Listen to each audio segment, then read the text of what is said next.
La mayoría de los cristianos se arrepienten lo suficiente como para ser salvos, pero no como para ver el reino. Hola, ¿qué tal? Mi nombre es Luis Medina y este es Leer y Practicar. Te doy la bienvenida y te recuerdo que estamos leyendo el libro Cuando el cielo invade la tierra, y el día de hoy nos toca leer el capítulo 2, o nos toca analizar el capítulo. Y el día de hoy nos toca analizar el capítulo 3, que se llama Arrepiéntete y verás. Recuerda que vamos a ir pasando por cada uno de los subtítulos que vienen incluidos en este capítulo y vamos a ir analizando algunas frases que aparecen en el libro. Así es que espero que lo disfrutes y aquí comenzamos. Comenzando con el título propio del libro, que es Arrepiéntete y verás, nos encontramos que Jesús, el Mesías, llegó lleno de sorpresas. Y solo los de corazón contrito podrían seguir sus desafíos constantes a los límites sin ofenderse. Imagínate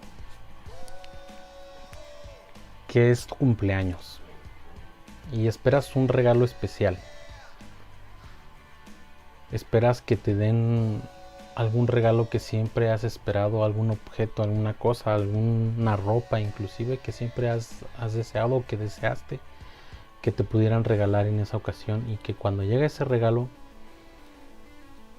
no es como lo esperabas. Puede que sea un regalo diferente o puede ser que sea el mismo regalo, pero no sentiste lo que pensaste que ibas a sentir. Algo así ocurrió cuando Jesús llegó al mundo, cuando Jesús vino a la tierra. Además de haber llegado como un niño, después, al comenzar su ministerio, Jesús apareció como una nota discordante en el sistema religioso de ese momento. Apareció como una disonancia, como un color que no iba, que no hacía juego con lo que se esperaba acerca del Mesías. Mateo 4:17 nos dice: a partir de entonces Jesús comenzó a predicar: arrepiéntanse de sus pecados y vuelvan a Dios, porque el reino del cielo está cerca. Y me sorprende mucho que esta fuera una de las cosas que Jesús comenzaba a predicar. Podemos recordar que el apóstol Juan anteriormente se había dedicado a predicar: arrepiéntanse porque el reino de los cielos está cerca, y luego Jesús comienza a realizar una declaración similar, porque el reino de los cielos está cerca. Pero la diferencia de la declaración de Jesús a la de Juan es que Jesús lo estaba diciendo en presente, como ya ha llegado, ya está aquí, el reino de los cielos ya está aquí. Y entonces no solamente se refería a que ya estaba en la tierra, sino que estaba en él mismo. Él ya estaba definiéndose a sí mismo como el portador del reino de los cielos. Entonces, cuando Jesús hizo esto, todos los ojos de los religiosos y de toda la gente comenzaron a posarse frente a él, y comenzaron a ver, a tratar de averiguar cuál era el plan de Dios, cuál era el plan de Jesús. Ahora encontramos rápidamente el primer subtítulo, que se llama Más que lágrimas, y dice la frase que encontramos ahí: solo cambiando de forma de pensar podemos descubrir cuál era el objetivo central del ministerio de Jesús: el reino. Podemos leer la Biblia cientos de veces, de muchas maneras, de muchas formas, pero si nuestra mente, si nuestro pensamiento no se amolda, no se hace a la forma de pensar de Dios, no podemos entender el significado de lo que es el reino de los cielos, y mucho menos cómo lo mostró Jesús. La Biblia muchas veces la leemos y la interpretamos según nosotros hemos aprendido alrededor de nuestra vida, según nos han enseñado. Creemos cosas de Dios que muchas veces Dios ni siquiera quiso que creyéramos de Él, ¿no?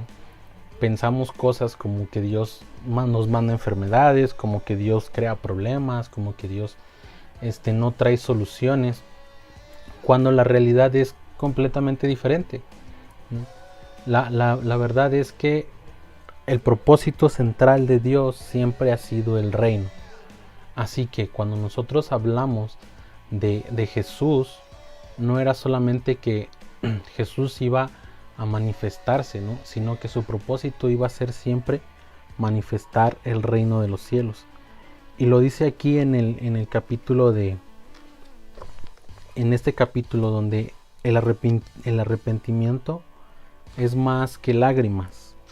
O sea, el arrepentimiento es un cambio de mentalidad.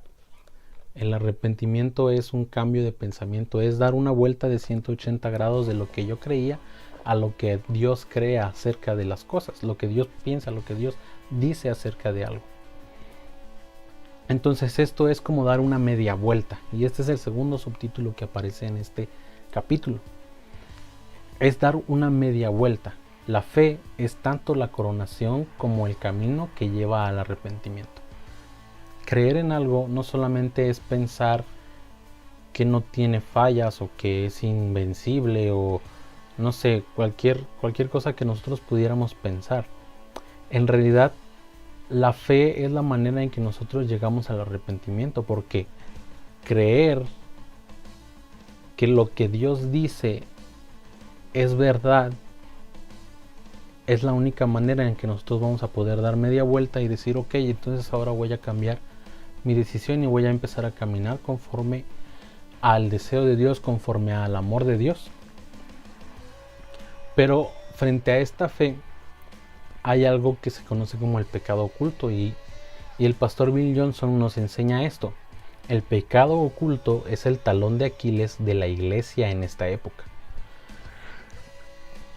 El talón de Aquiles es como la debilidad más grande que nosotros tenemos, y una de estas es el pecado oculto. Hay muchas formas de tener un pecado oculto.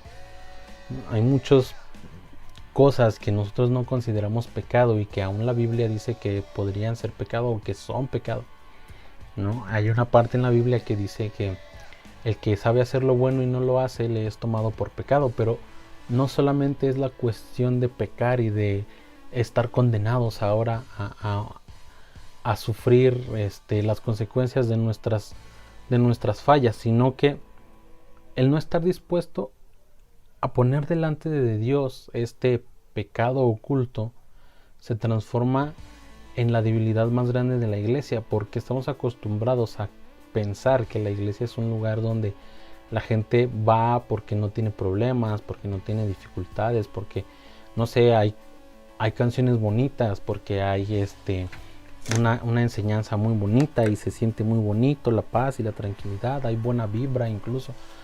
Pero en realidad no, la iglesia es un lugar donde nosotros debemos tener la costumbre de ir y presentar nuestros pecados no solamente delante de Dios, sino también delante de nuestros maestros, delante de nuestros mentores, delante de un pastor de una iglesia, porque Dios no puso autoridades nada más para que se vieran bonitas en una plataforma. Dios puso autoridades para que nos ayudaran en nuestros pecados. Pero si yo oculto mi pecado, entonces voy a ser incapaz de recibir la ayuda que necesito.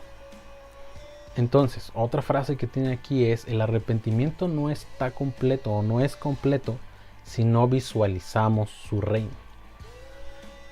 ¿Qué es esto? Cuando yo confieso mis pecados y creo que la manera de cambiar mi forma de pensar y mi forma de vivir es a través de Dios, entonces yo visualizo el reino de Dios y visualizo cómo sería mi vida cumpliendo la voluntad de Dios y teniendo una relación correcta con Dios. Entonces nos transformamos en colaboradores de Cristo, que es el siguiente subtítulo en este libro. Y luego nos dice el pastor Bill Johnson: el elemento central del arrepentimiento es cambiar nuestra forma de pensar hasta que la presencia de su reino llene nuestra conciencia. No solamente se trata de eliminar lo que yo creo acerca de una cosa, sino de llenar nuestra mente de lo que Dios piensa acerca de esa misma cosa. Entonces, este es el elemento central, que nosotros cambiemos nuestra forma de pensar hasta que la presencia de Dios llene nuestra conciencia, hasta que su reino llene nuestra conciencia. ¿Y cómo va a llenar nuestra conciencia si no entendemos cuál es el concepto del reino? Entonces, en 2 Corintios 4:18 dice, así que no miramos las dificultades que ahora vemos, en cambio, fijamos nuestra vida en las cosas que no pueden verse, pues las cosas que ahora podemos ver pronto se habrán ido, pero las cosas que no podemos ver permanecerán para siempre. Entonces, así es como funciona el reino. Las cosas invisibles traen a la luz las cosas invisibles. A través del arrepentimiento se vuelven visibles, o como lo diría el pastor Bill Johnson, lo que no se ve puede comprenderse únicamente por medio del arrepentimiento. ¿Cuál es el trabajo? Que cuando yo me arrepiento, debo buscar la manera de comenzar a ver las cosas conforme al reino, así como Dios las ve, así como Jesús quiso que las viéramos. Y la única manera de poder hacerlo es a través del arrepentimiento. O sea, que debemos vivir de lo invisible. Y este es el siguiente subtítulo que dice, viviendo de lo invisible. Proverbios 25:2 dice, es el privilegio de Dios ocultar un asunto y el privilegio del rey descubrirlo. Otra parte de la Biblia dice que nosotros fuimos hechos reyes y sacerdotes. Y es nuestro privilegio descubrir los secretos de Dios. ¿Cuáles son esos secretos?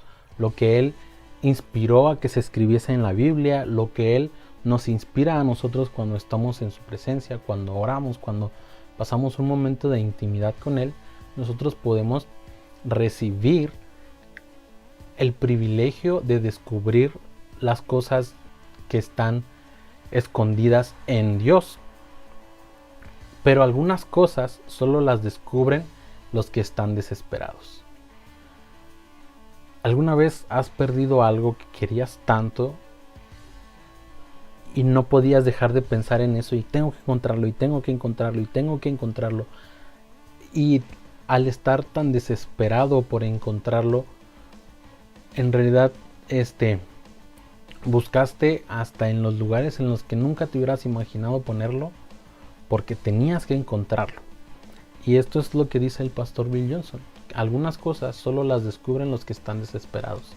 Y entonces aquí yo te pregunto, ¿qué tan desesperado estás por conocer el reino de Dios? Porque para que el cielo invada la tierra, primero tiene que invadirte a ti.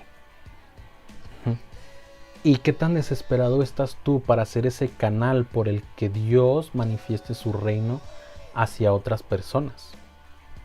El pastor Bill Johnson también lo dice de esta manera: nuestra vida abundante está escondida en el ámbito del reino y solo la fe puede tomar de ella. O sea, que la vida abundante no solamente es para el futuro, ya lo vimos en el episodio del primer capítulo, en donde muchas veces creemos que las cosas magníficas de Dios, las cosas, su poder y su magnificencia y todo su reino lo vamos a ver únicamente cuando estemos allá en el cielo, ya después de montones y montones de años de historia. Y no nos damos cuenta que nuestra vida abundante está escondida en el aquí y en el ahora, en el ámbito del reino. Es la capacidad de que nosotros tengamos para vivir en el cielo y en la tierra de forma simultánea. Pero para eso necesitamos fe. La fe es la puerta que abre la eternidad y el reino para nosotros. Y esto solamente lo vamos a poder conseguir a través del dominio del rey, que es el siguiente subtítulo de este libro, el dominio del rey. Y la primera frase que nos encontramos, o la primera frase que yo me encontré, dice: el reino es el dominio del rey. Dominio implica autoridad y señorío.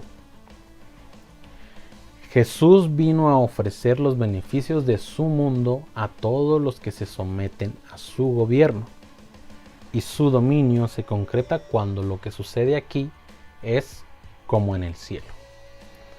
Vamos por partes. La autoridad y el señorío de Dios solamente están para ofrecernos a nosotros los beneficios del reino. Cuando yo decido arrepentirme y creer en Dios, comienza mi proceso para obtener los beneficios del reino de los cielos.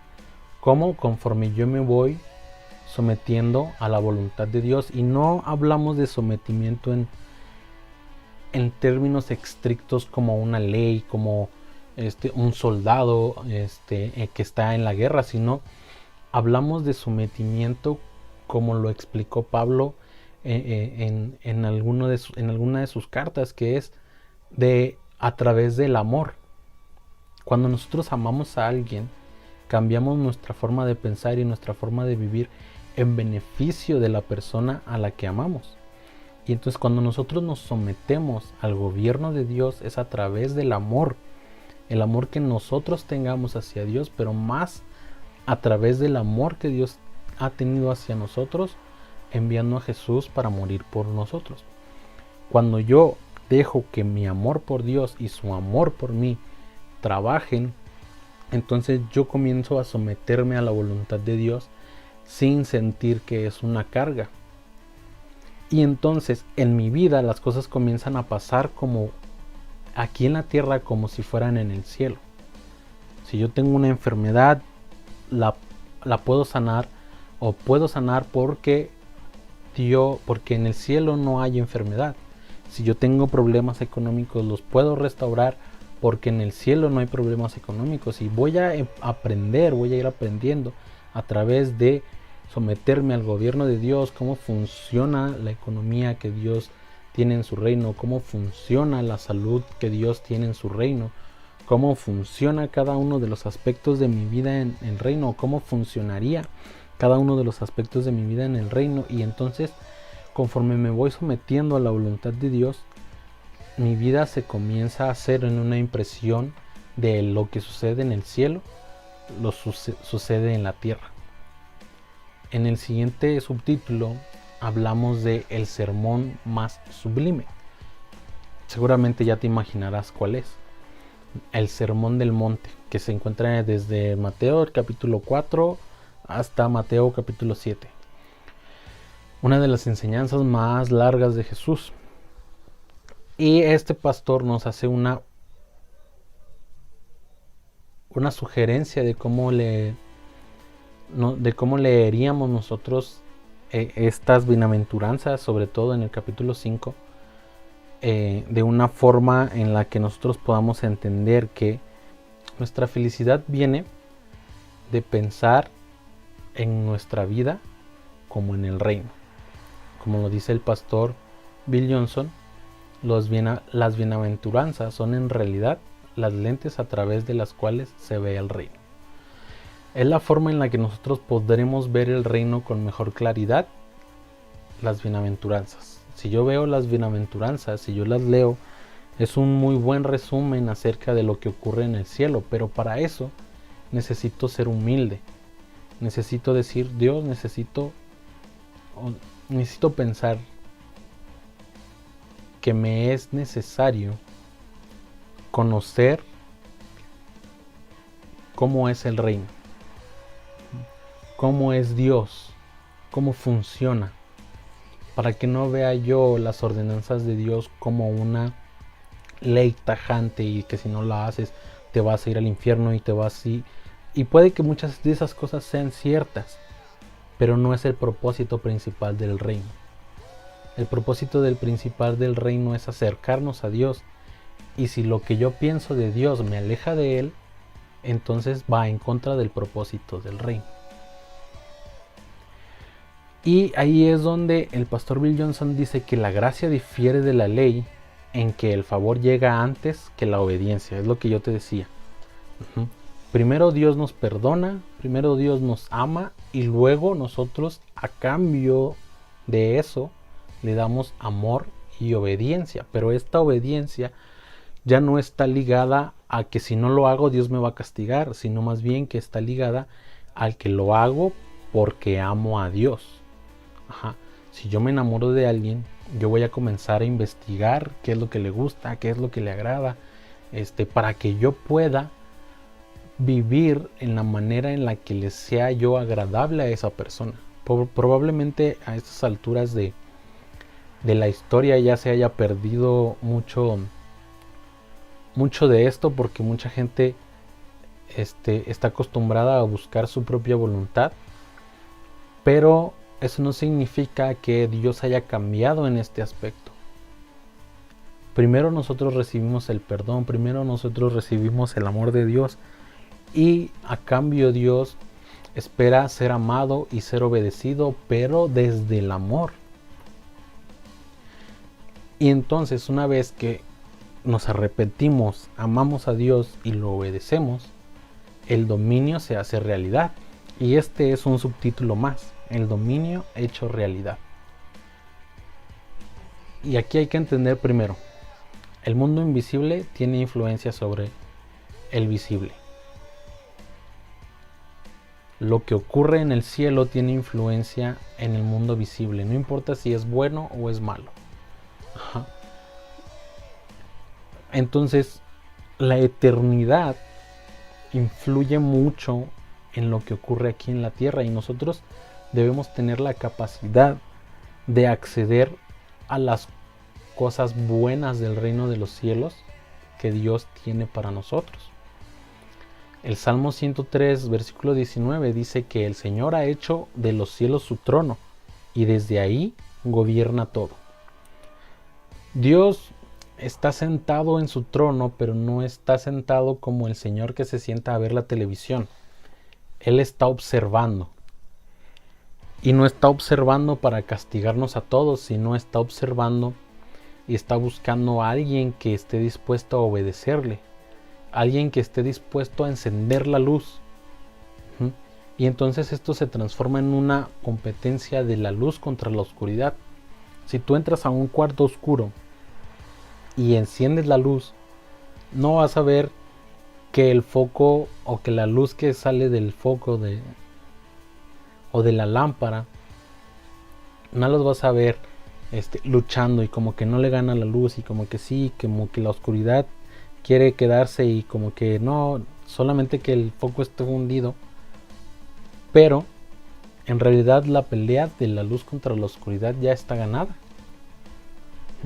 Entonces, la clave es que nosotros andemos por convicción. Ahora que me arrepentí, ahora que amo a Dios, ahora que estoy convencido, ahora que lo obedezco, debo estar convencido de lo que quiero, de que mi propósito va más allá de recibir la salvación, que también mi propósito va para darle salvación a otros. Y entonces el pastor Bill Johnson nos dice aquí que la fe es la clave para descubrir la naturaleza superior del ámbito invisible. Cuando yo creo, cuando yo estoy convencido, entonces puedo entender que el reino no solamente es para el futuro, allá cuando yo me muera y cuando me encuentre delante de Dios y Él me diga bien, buen siervo y fiel, entra en el gozo de tu Señor.